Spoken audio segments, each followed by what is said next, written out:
there was a time of persecution. And then after that, he went to different places. He went to Ta'if, which is a place outside of Mecca. He went to Al-Aws wal-Khazraj, who are two clans, two tribes. And what it was is that he was trying to get support for his project, or the monotheistic project, because he was being boycotted, etc. He eventually got it from Al-Aws wal-Khazraj, these two tribes, because they actually believed in the religion of Islam. This is documented like without a shadow of a doubt. This is what happened. And then is this in the Medina? Is this the Medina period that you're speaking of? So this is actually technically the Meccan period. Okay, still the Meccan period. Yeah, so right before Medina literally was established, because Medina is it was so called after the Prophet, because Medina just literally means the city in Arabic. It was called Yathrib before, and then they changed it into Medina to Nabi, like the city of the Prophet. And so that's why it was kind of called Medina after that. In that time period, so you got 13 years of Medina. The vast majority, I'm not going to say all, but the vast majority of wars that took place, in fact, all of the wars that took place before the conquest of Mecca were defensive. So the pagan Arabs went to Medina and tried to siege it. Badr, Uhud, Ahzab, or the Khandaq, and all of these are names of wars. And in fact, there was, according to Ibn Qayyim, one scholar, there were 19 such wars in 10 years. So that's almost an average of 2 wars every year. And for me, I see that actually as an evidence for prophethood, because the Prophet was actually fighting in these wars. He wasn't just throwing people around telling them to fight for him. He was fighting in them, and they were defensive wars. So in that time period, what happened was, I'll give you one example. So let me interject something there, because that's a very hard thing for me to get straight in my mind. Yes. Now, I would say that, and the division in Islam that occurred almost immediately upon Muhammad's death, and which has not been rectified to this day. Quite the contrary. So that's also, that's a problem for everyone. It's a problem for Muslims. It's a problem for Christians. It's a problem for everyone. And it's a problem that could really get out of hand. Now, it's not like I don't know that the Protestants and the Catholics were at each other's throats for, hundreds of years. So, but that's not the issue at the moment. So now, in Islam, there's a tremendous emphasis on Christ's doctrines as well. And there isn't any evidence that Christ himself took part in, let's say, wars. Okay, and so I disagree with it's that. hard. And let me disagree with that. What do you mean? Okay, well, if you analyze Christ as an archetype, when he comes back in his second coming, he is going to dominate the world.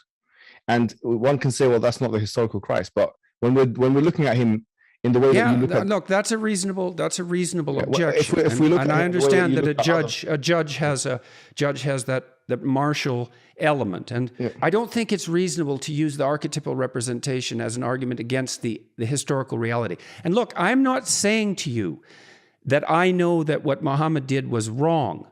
That isn't what I'm saying. I'm saying that I don't understand how participation in those defensive wars, let's say, but then that was also followed by a tremendous explosion of Islamic expansion, right? The biggest empire the world had ever seen in a very short period of time, right at Europe's doors. Mm-hmm. And that was also followed by the severance of the Islamic faith into 2 major categories and internecine conflict there. Yeah. And so there's that stream of armed conflict activity.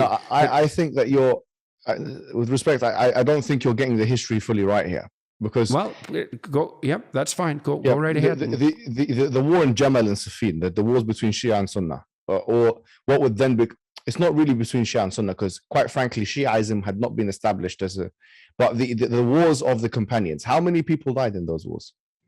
Do we have any numbers? For maximum, we can say. Fair enough, man. And it's not like Christianity hasn't been rife with internecine conflict. Yes. No, but the thing is... But the fact is that it was almost immediately after Muhammad's death that this fracturing took place among the people that were closely allied with him. And it was a bloody fracturing. And it isn't obvious that it's been rectified. How bloody was it? How bloody was it? How bloody does it have to be? It doesn't take much... Okay. Well, Jordan, let's be honest. Let's be fair. Yeah, but okay. Look, let's be fair, right? With the wars that took place 30 to 40 years, and it wasn't immediately after, because you said that in a video, the day he died. That's wrong. It didn't happen the day he died. It happened 30 to 40 years after. It happened 30 to 40 years after. And how many members of Muhammad's immediate family survived during that 30 years? My understanding was that most of his immediate family died in armed conflict Most of his relatively. immediate family died in his own lifetime. Yes, well, I'm not speaking of them, but I'm No, speaking look, of what happened after let's he get died. these facts right, because Yeah. okay, look. First fact. Muhammad, sallallahu alaihi wasallam, we say sallallahu alaihi wasallam meaning peace and blessing be upon him. All of his children died in his life, okay, except for one. So most of the members of his immediate family, and his wife died, Khadija died, his uncle Abu Talib died, his other uncle Hamza died. They all died within his lifetime, either due to illness or due to some other cause, war, for example. Like one of the defensive wars, Hamza died. And by the way, Muhammad forgave his killer. And that's something which goes against the warlord thesis, because when he then conquered Mecca, it was actually no fighting. I'm not sure if you know this. It's called Fath Mecca. When he went into and conquered Mecca, he didn't fight anybody. It was no fighting. There were a few people that were exempted, but he actually quoted what Joseph quoted to his brothers in the Quran, which is La tathriba alaykum al-yawm, that no blame is on you today. And this, by the way, is a bedrock example of forgiveness in Islam, because these were people that were persecuting him for 13 years. These are people that killed his uncle. Like I said, there's one person called Wahshi who literally killed his uncle and mutilated his body. And he said to Wahshi, "I forgive you, but I can't see your face because of how he said, ممكن تغيب عني وجهك وجهك عني." He said, "Can you keep your face away from me, because psychologically I can't bring my face, but I do forgive you," he said. So he forgave people that killed his own family members. And this was after he himself attempted a treaty with the pagans called Hudaybiyah. And so they broke the treaty, and that's what initiated the conquest of Mecca, which was not a conquest that was fighting. Now, if you compare this, because I think the comparison, if there's any comparison that can be or should be made, it's Jesus' second coming with Muhammad in the Medinan period, not in the Meccan period. In the Meccan period, both were being persecuted, Jesus in his life and Muhammad in the Meccan period. But Jesus, when he comes back, he will then get authority, and he will be ruling with the iron scepter, according to the Bible. He would be crushing his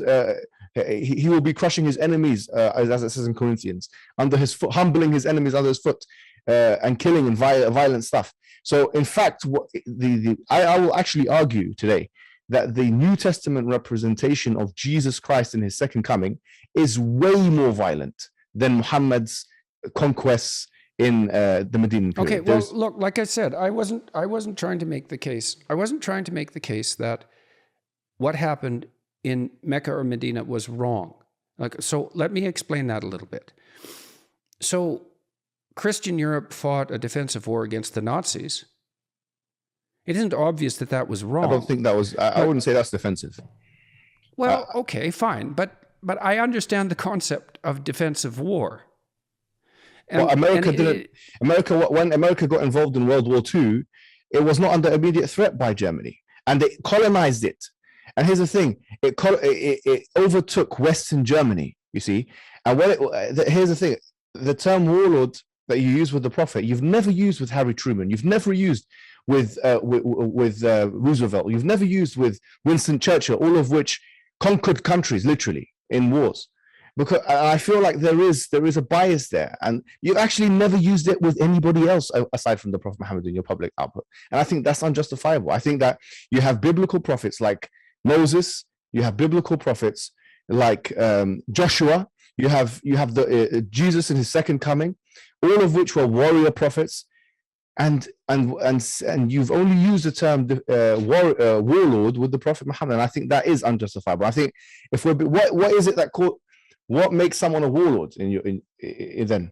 If it's conquering lands, then Harry Truman is a warlord.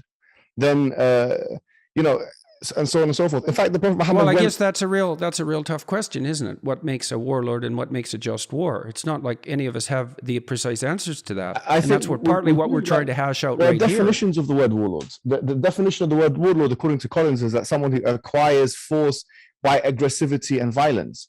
Well, okay, so fine. You pushed back on me, so I'll push back on you to some degree. Okay. Well, it's certainly the case that the expansion of the Islamic Empire was accomplished by a tremendous amount of warlike activity, and that wasn't defensive. Now, look, I understand that monotheism is a difficult state to attain, and that monotheistic societies have emerged in the midst of conflict throughout human society. I understand that, and I'm not even saying that there's something exceptional in that regard about Islam, although the rate at which it happened was quite remarkable. But it presents us with a problem, doesn't it?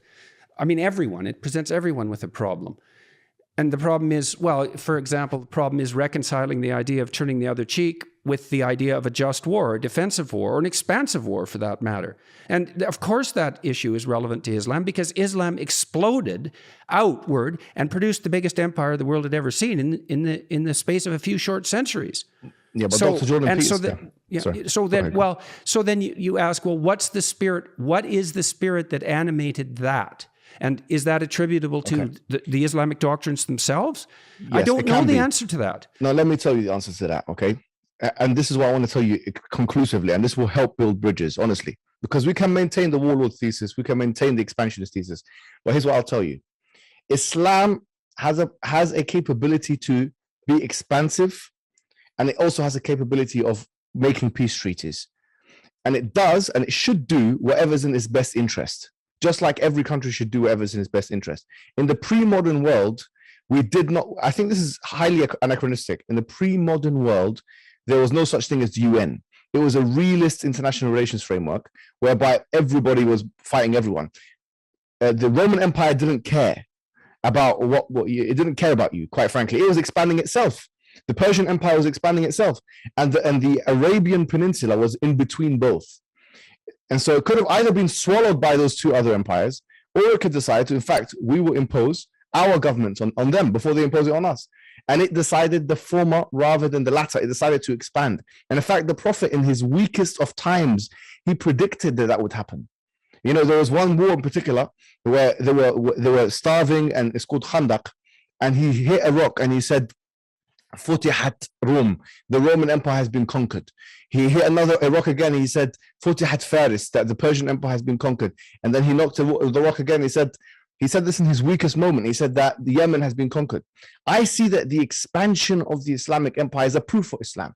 And you know, it's not just me. Even historians say this. Barnaby Rogerson, he said the fact that Islam spread to the Roman Empire and the Persian Empire is equivalent to is equivalent to Eskimos taking over Russia and America.